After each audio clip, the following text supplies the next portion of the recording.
It is time for this week's Common Ground segment. Joining us tonight are Texas Democratic Congressman Henry Cuellar and Texas Republican Congresswoman Beth Van Doyne. Thank you both for being here. Congresswoman, let me start with you. What do you see this week as we get to this precipice with Title 42? What can actually happen? What do you want the administration to do? They're talking about what Congress should do. Yeah, I would love the administration to actually get down to the border and see for themselves what the problem is. I would love to hear them talk to some of the parents of the thousands and thousands of Americans who have died as a result of fentanyl that's been pouring in over our border. I would love them to talk to some of the mayors, such as the El Paso mayor, to find out, the crime that's in his streets is a direct result. I would love for them to go back to policies that were working under the previous administration, such as the Remain in Mexico policy, where asylum seekers could stay in Mexico or the first safe country before applying for asylum. We would love for Title 42 to continue. We would love to be able to empower our Customs and Border Patrol folks to be able to do their job, which means focusing and prioritizing that. And quite honestly, we need to stop allowing people to come in and empowering drug cartels and human traffickers at the cost of Americans. That's what I would like for them to do. I don't see it happening. Congressman Cuellar, you obviously have a lot of common ground here with your Republican colleague, but for people sitting at home, they've listened to this. They've also listened to the White House talk about this. Here is the White House press secretary this week talking about misinformation.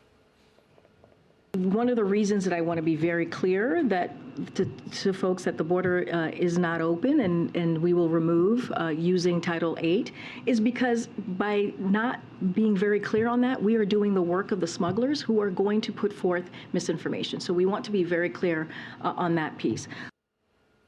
So what do you think about what the rhetoric is coming out of the Biden administration, Congressman Cuellar? Well, I live at the border. I don't just come and visit the border, so I know exactly what's happening here because I talk to Border Patrol, CBP officers, mayors, county judges, sheriffs, police officers, landowners. And look, the border is open, regardless of what people say. It is open. We got to understand that there's two different issues here. People are coming in, the migrants are coming in between the ports of entry, and the drugs are actually 91% of the meth and the fentanyl come through our ports, not in between ports. So we got to be able to focus on where the problems are. I support Title 42 to have something in place, a policy that will allow people that want to ask for asylum in an orderly process through the ports of entry online. And if you don't come in the right way, then you wait in Mexico or in your country before you come into the country. So there is that you got to have a pathway for orderly pathway for asylum, and that is the right way. And if you don't, there will be a consequence where we'll send you back. And if people, we got to have some sort of penalty where if somebody comes in, doesn't follow the pathway, then for, let's say, 5 years or whatever the time might be, there will be, you cannot ask for asylum. We'll give you a way to come in. We'll let you voluntarily go back. If you don't voluntarily go back, we will expedite you. And we have to do that at the border, not let people come into the interior, but decide if their asylum case should be decided at the border. Congressman Cuellar, you're a Democrat who speaks out about this issue. You're on the border. There are others like you. There are increasing numbers of Democrats. We heard from Arizona Senator Kyrsten Sinema just yesterday. Others have been vocal. Are there other Democrats, do you feel, who feel like you do, who don't speak up about it because the Biden administration is doing what it's doing on this issue? Yeah, and they are. And I always remind people, look, you don't have to go, like Beth said, my good friend Beth, to President Trump. Go back to what President Obama. And President Obama had a way of treating people with dignity, but at the same time, he enforced the law. And if somebody was not supposed to be here, they sent people back. They put cameras on those airplanes when people were being sent back so the message could get back to the drug dealers. Because Beth is right. Who's controlling this? It is the drug organizations. It's the drug organizations.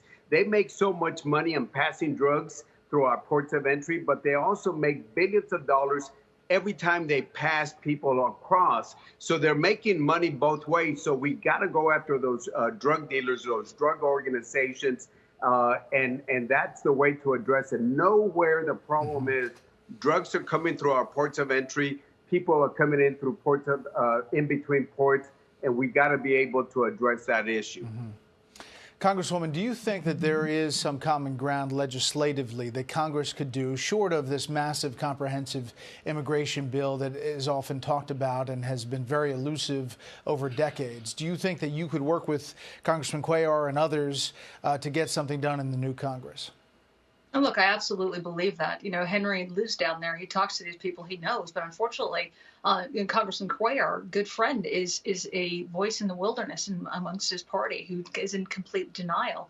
He brought up about the damage that is happening with their cartels in our country.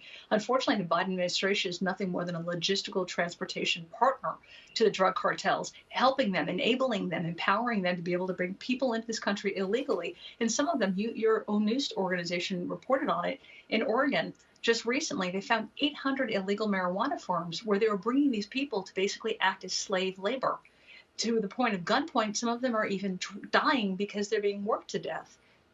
And that is happening. This is a form of narco-slavery that's happening in our own country. And we have an administration that is denying that it's even happening. And yes, I would love to be able to work across the board. Republicans have put together a number of different bills that we have introduced that haven't gone anywhere this past session. The Texas Congress members have come together. We had 24 of us who signed on to a plan that identifies exactly what steps need to be taken by this administration. But here's the problem. It's going on deaf ears right now. What they need to do is enforce the laws that we currently have, protect our border, secure our nation. And do you think in the short term that there's something the administration is going to do, or do you sense, Congresswoman, that this is going downhill fast? I have seen it go downhill the last 2 years, and I don't see it stopping anytime soon.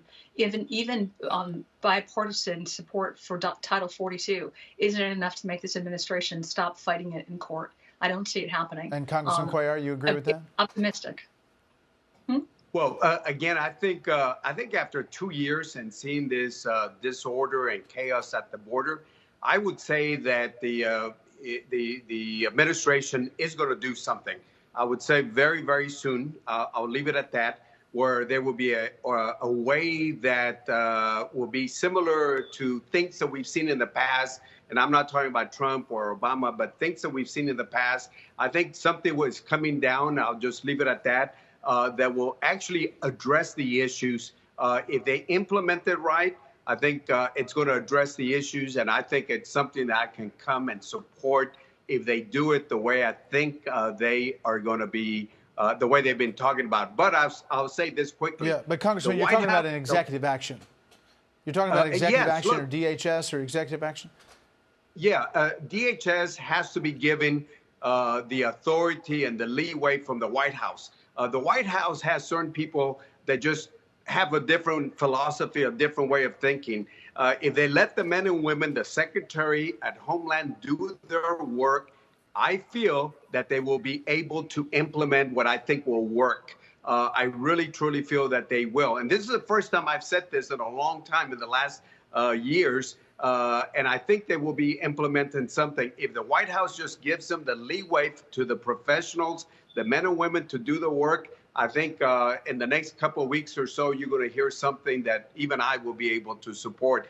This can be done. I know sometimes they'll blame the Congress, they'll blame Republicans, they blame Democrats, but I think there are certain things that they can do by policy that will actually work. You talked about Congressman, having that's the most optimistic you've been. Yeah. And I've heard you talk about it before, Congressman. So that's the most optimistic you've been. I'll give you the last word, Congresswoman, rather.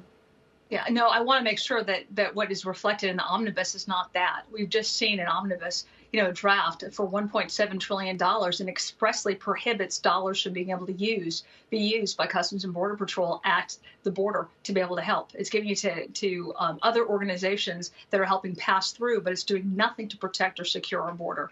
And that's reflected this week in the omnibus that they've coming down with. So I would love to be able to share, Congressman Cuellar's optimism. I just don't see it. I sit on the appropriations, and I have a very different perspective from what my good friend Beth has talked about, and I'll be happy to sit down with you on it. There's different pots of money, and we can certainly talk about that. But that's not the policy. It's not always. Yeah, it's not always that common pot ground. of money. It's okay. Yeah, that's one. Thank you that's both. one pot. Thank you so much.